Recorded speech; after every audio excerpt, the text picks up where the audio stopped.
हर हर महादेव हर पंडित हर जी। महादेव। पंडित जी, सबसे पहले मेरा क्वेश्चन है बोलिए। कि यहाँ पे जो त्र्यंबकेश्वर में हम बैठे हुए हैं, तो मैं जानना चाहता हूँ त्र्यंबकेश्वर क्यों इम्पोर्टेंट है। ये जो मेन ज्योतिर्लिंग है, जो 12 ज्योतिर्लिंग में से एक है, वो क्यों अलग है और ज्योतिर्लिंग से, और क्या इसकी विशेषता है? एक तो ऐसी बात है, ये त्र्यंबकेश्वर क्षेत्र है, ये त्रिसंध्या क्षेत्र है, बराबर। भारत में 12 ज्योतिर्लिंग है, हाँ। उसमें से 11 जगह पिंड के बीच में है, उसे हम कहते हैं शाड़ू का कहते हैं, लिंग कहते हैं। लिंग कहते हैं। वैसा यहाँ नहीं है। हाँ। यहाँ पिंड के बीच में उखल जैसा खड्डा है और खड्डे में 3 लिंग है, ब्रह्मा विष्णु महेश। इसे आद्य ज्योतिर्लिंग कहा जाता है, स्वयंभू है। शंभू। हाँ। ओके। तो यहाँ पे जो जल आता है, वो मैंने सुना है, देखा है जो मंदिर में, हाँ। जो वो साइड से आता रहता है, तो उसका सोर्स क्या है? मतलब वो गोदावरी नदी से आता स्वयंभू है ना वो। अच्छा। शिव जी का जो लिंग है, उनके पीछे से वो आता है अंदर। ओके। तो यहाँ पे जो काल सप्तदोष की पूजा करी जाती है, ये ऐसे बताया जाता है कि नासिक में चाहिए या त्र्यंबकेश्वर में आइए, काल सप्तदोष की पूजा कराई जाती है। तो यहीं क्यों पूजा क्यों इतनी इम्पोर्टेंट मानी तो जाती है? मैंने बोला आपको, त्रिसंध्या क्षेत्र है। हाँ। यह गोदावरी माता का उगम स्थान है। हाँ। यह अहिल्या गोदावरी, यानी गौतम ऋषि की जो पत्नी थी, हाँ। अहिल्या, माता अहिल्या और माता जी अहिल्या और गोदावरी का संगम हुआ यहाँ। वह सतियों का स्थान है। ओके। जो सती माता जो सती हाँ। जाती है ना, हाँ। पति के साथ सती अग्नि जाती में थी। है। हाँ। तो उनका स्थान है इधर है। तो अहिल्या गोदावरी संगम कहते हैं। वह एक तो नारायण नाग में पितृदोष का पूजन होता है।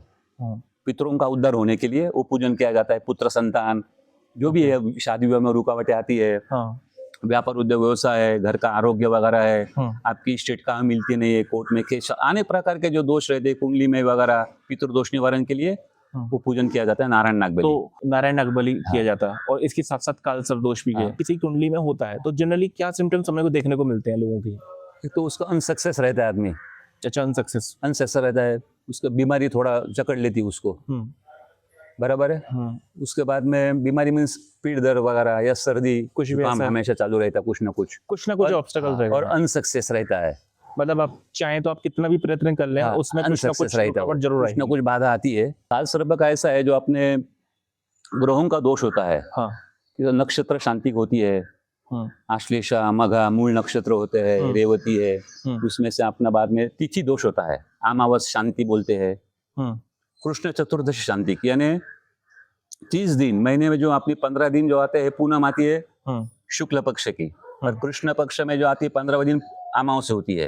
ये 30 दिन में 2 दोष बताया है, चतुर्दशी और अमावस। तो तिथि दोष का भी पूजन होता है। उसके बाद में चांडाल योग वगैरह रहता है, कालसर्प दोष है, राहु केतु का है, अंगारक योग की पूजा होती है, जड़त्व योग बोलते हैं, राहु और भूत का होता है। तो ये सब दोष का परिहार होने के लिए पूजन किया जाता है। ये तीर्थ क्षेत्र ऐसा है कि यहाँ मुक्ति का स्थान है।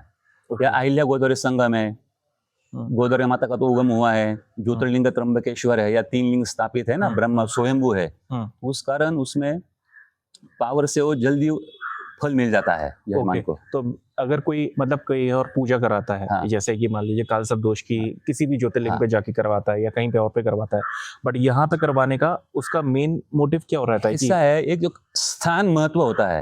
अच्छा। जो ऑपरेशन का होता है, ऑपरेशन थिएटर में कोई स्थान है, प्लेस दिया है उधर, वैसा ये जो मोक्ष के लिए, दोष निवारण के लिए, ये त्र्यंबकेश्वर भूमि बताया गया है। तो उससे पूजन होता है। हजारों साल से पूजन। नारायण नाग बलि होती थी पहले जमाने में, तो एक दूसरी होती थी, वो काल अलग था। अभी लोग कुंडली देखते हैं, हर को कुछ ना कुछ प्रॉब्लम आते हैं, उस कारण उसका निवारण के लोग आते हैं इधर, और उनको फल भी मिलता है लोगों को पूजन के बाद। बिल्कुल बिल्कुल। समझो आप जिस कारण से इधर आए हैं, जो श्रद्धा भावना से पूजन किया, तो उसका डेफिनेट फल मिलने वाला ही है। बिल्कुल। तो और जो यहाँ पे एक कुंड है, उस कुंड की क्या महत्ता है? ये जो गौतम ऋषि ने तपस्या किया था, उनको गो हत्या का पातक लगा। वो पातक निवारण के लिए गौतम ऋषि ने शिव शंकर भगवान की आराधना तपस्या किया पहाड़ के ऊपर। वो पहाड़ का नाम ब्रह्मगिरी। तपस्या होने के बाद शंकर भगवान उनको प्रसन्न हो गए, गौतम ऋषि को। तो गौतम ऋषि ने कहा शिव जी को कि जो मुझे गो हत्या का पातक लगा है, वो निवारण के लिए आपके जो माथे पे गंगा है गोदावरी, उनको भूतलाव पे लेके आओ, यानी मैं स्नान करके शुद्ध पवित्र हो जाऊंगा। तो गोदावरी मान नहीं रही थी, वो बोली मैं पवित्र हो जाऊंगी। तो शिवजी ने कहा गोदावरी को, जो साधु सन्यासी ऋषि मुनि स्नान करेंगे तब आप हमेशा पवित्र रहेगी। तब गोदावरी मान गई। तब शंकर भगवान ने जटा आपती है, वहां से गोदावरी का उगम हुआ है। ओके। उसके बाद में उगम होने के बाद वो गंगा द्वार कहते हैं, वो गाय का गोमुख है, वहां से जलाता है गोदावरी का, वहां से गुप्त होके कुशा होती है ना, कुशा गर्भ, वो रख के उसको रुकवा है, इसलिए कुशावर्त नाम पड़ा है। तो वही कुंभ लगता है। जो भारत में 4 कुंभ लगता है, हरिद्वार, प्रयाग, उज्जैन और त्र्यंबकेश्वर। तो त्र्यंबकेश्वर में कुशावर जो तीर्थ है, तीर्थराज कहते हैं उसे, क्या कहते हैं? तीर्थराज कुशावर्ती, तो वहाँ कुंभ होता है। अभी अगले साल आने वाला है कुंभ। तो वहाँ लोग साधु सन्यासी, ये ऋषि मुनियों की, गौतम ऋषि ने तपस्या किया ना, ऋषि मुनियों का भूमि है, तपोभूमि है। तो यहाँ जो पावर होती है अलग ही है। इस वजह से मेनली जो कहा जाता है कि जो भी अगर दोष निवारण की अगर यहाँ पे पूजा करी जाए तो उसको आसानी से उनसे मतलब मुक्ति मिल जाती है, मुक्ति मिलती है। पितरोष निवारण के लिए मुक्ति मिलती है। कांसा दोष, नवरों का जो दोष रहेगा उसको, उनको सफलता मिलती है। इसलिए यहाँ पे मेनली कराया जाता है। एक बार थोड़ा सा शॉर्ट में ना प्रोसीजर बता दीजिए, कालसर्प दोष की पूजा का प्रोसीजर कैसा रहता है? पूजन का मुहूर्त होता है। समझो किसी का नक्षत्र दोष है तो नक्षत्र पे निवारण किया जाता है। वो पूजा उस दिन पूजा होती है। किसी को आतिगंड होता है, गंड योग होता है, उसी दिन किया तो थोड़ा अच्छा रहता है, अच्छा रहता है, जल्दी उसका फल मिलता है। और सबसे अच्छा क्या नागपंचमी वाले दिन रहता है क्या? नागपंचमी के दिन एक, चलो पंचमी होती है, श्रावण मास है इसलिए थोड़ा अभी रश होता है। तो इसमें तकलीफ ऐसी होती है जजमान को, तो यार रूम बहुत महंगे पड़ते हैं। तो 500 का आपको 1500-200 में मिलेगा। लोगों को, हर एक लोग पैसा होता नहीं किसी के पास। सही बात है, सही बात। कोई गरीब आदमी आता है, कोई मिडिल क्लास होता है, कोई रिच होता है, तो उनको दिक्कत का सामना करना पड़ता है। ठीक है। जो मेन आप कालसर्प दोष की पूजा करवाते हैं तो वो किस तरीके से करवाते हैं? थोड़ी फॉर्मेशन आप बताएंगे कि मतलब क्या क्या चीजों की मेन वैल्यू रहती है उस पॉइंट पे? उसको तो पहले स्नान वगैरह, कुंड पे स्नान करना है। पूजा के पहले दर्शन कर सकते हो, जो ज्योतिर्लिंग त्र्यंबकेश्वर का, बाद में कर सकते हो। पूजा 9 साढ़े 9 बजे शुरू होती है नॉर्मली, हर रोज 1:30-2 बजे खत्म हो जाती है। तो जो दोष रहते हैं हम उसका नाम लिख के, उसका दोष क्या है लिख के संकल्प में उसका उच्चारण किया जाता है, वो तरफ से उसका पूजन हो जाता है। और मैंने एक चीज और सुनी है कि यहाँ पे कि जैसे हम पूजा करते हैं तो अपने कपड़े छोड़ दिए जाते हैं, कुंड पे भी छोड़ दिए जाते हैं, उसका क्या रीजन है? उसका त्याग करना पड़ता है। कुंड पे छोड़ना नहीं, उधर एक्चुअली उधर थोड़ा गंदगी हो जाएगी, इसलिए वो छोड़ना नहीं है। पता नहीं कौन से आते लोग छोड़ते हैं, लेकिन जो प्रॉपर पंडित जी आ रहेगा, प्रॉपर पंडित जी, वो अपने घर में रखने के लिए बोलते हैं। बाद में हम लोग कोई गरीब वगैरह रहते हैं उसको हम दिया जाता है। जो वस्त्रों का त्याग करना, क्या ये कहते हैं कि एक नई देह में जाना, इसके लिए कहा जाता है क्या? नहीं, आपने अशुभ कर्म किए है ना वो। अच्छा, जो भी पाप रहित कर्म है, तो एक तरीके से वो वहीं जो कर्म करते हैं वो निवारण के लिए कर रहे हैं हम लोग। उसके लिए वस्त्र लेके जाना नहीं, उसका त्याग करना पड़ता है।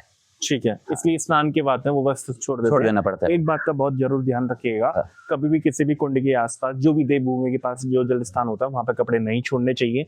उनका अपमान होता है कि क्योंकि आप एक तरीके से दूषित कर रहे हो। आप वहां पे आप चाहें तो किसी भी गरीब को दे सकते हैं, या जिसको जरूरत है उसको दे सकते हैं, या कहीं डिस्पोज कर सकते हैं, बट ऐसे तीर्थ स्थल को कभी भी गंदा ना करें। दोष मेनली पता कैसे लगता है? क्योंकि बहुत लोग कंफ्यूज होते हैं कि कहते हैं कि राहु केतु जब एक जगह हो जाते हैं और सारे ग्रह एक साइड आ जाते हैं। बराबर है, ये सही है। तो कालसर्प दोष आपकी कुंडली में है। बराबर है। तो किसी का आंशिक कालसर्प भी लोग बोलते हैं, ज्योतिष लोग बोलते हैं आंशिक कालसर्प होता है। आंशिक कालसर्प बोलते हैं। तो कई समझो नवग्रह है आपने, तो राहु केतु के एक बाजू में समझो ग्रह आ गए, नवग्रह, एक बाजू पूरा अपना खाली रहता है और कोई ग्रह रहता नहीं है। उसमें से कोई आधा, कोई एक ग्रह कोई ये बाजू में आ गया, समझो 8 ए बाजू में होगा, एक किधर आ गया, तो उसे अर्ध या आंशिक कालसर्प बोला जाता है। जैसे शनि की दृष्टि भी पड़ जाती है तो भी हम मानते हैं क्या उसको? शनि की दृष्टि हो तो दोष, जैसे मान लीजिए कि हमारे जैसे 12 ग्रह हैं कुंडली में, हमारे राहु बैठा हुआ है 12वें घर में और केतु बैठा हुआ है आपके 6ठे घर में, ठीक है। तो आप ये मान लीजिए अगर शनि हमारा किसी भी 1 से लेके 5 घर में बैठा हुआ है और उसकी दृष्टि इधर की तरफ किसी भी ग्रह में पड़ हुई, तो इसको मानेंगे कालसर्प दोष? कोई दोष हो, कोई ज्योतिष बोलते हैं कि शनि का दृष्टि उसके ऊपर है। क्योंकि कुछ लोग बोलते हैं ऐसा कि कि दृष्टि भी आ जाती है तो भी काउंट हो जाता है। उसके लिए जो आपको एक्सपर्ट ज्योतिष रहते हैं उनकी सलाह लेना चाहिए। ऐसे नहीं कि मतलब कि किसी का मान लिया जाए। बराबर है, कोई एक्सपर्ट रहेगा जो प्रॉपर ज्योतिष है, जिसका स्टडी बहुत अच्छा से है, उनका आप जरूर मार्गदर्शन ले। यहाँ पे कालसर्प दोष की पंडित जी पूजा कराते हैं, आपको ग्लिम्स देखने को मिल जाएगी किस तरीके से अनुष्ठान होता है, किस तरीके से ये पूजा होती है, क्या फॉर्मेशन होता है। जनरली इस पूजा का पर्पस है कि जो भी हम दोष रहे थे, जो हमें लग रहे हैं, वो उनसे हमें मुक्ति मिल जाए। तो ये प्लेस है हमें हमारे कष्टों से मुक्ति दिलाने का। आचार्य जी एक मार्ग बताते हैं कि जिस तरीके से हम पूजा अनुष्ठान करते हैं, एक तरीके से वो सारी चीज़ें त्याग करते हैं पुरानी चीज़ों को और नई चीज़ों से शुरुआत करते हैं। तो इस तरीके से पूजा का संकल्प होता है, फिर हवन होता है, नवग्रह स्थापित होके फिर वो पूजा होता है, फिर एक चौक पे बलि होती है, जो कि क्षेत्रपाल बलि कहा जाता है, राइट पंडित जी? राइट है ना? तो उस तरीके से फॉर्मेशन में इस चीज़ को कंप्लीट किया जाता है। तो यहाँ पे होती है, आपको ग्लिम्स देखने को मिल जाएगी, आप चाहें तो आप इसको देख सकते हैं और पंडित जी से कंसल्ट कर सकते हैं। डिस्क्रिप्शन में पंडित जी का कॉन्टैक्ट नंबर मिल जाएगा आपको, आप यहाँ पे आके ज़रूर कराएँ अगर आपको किसी भी तरीके की समस्या आ रही है।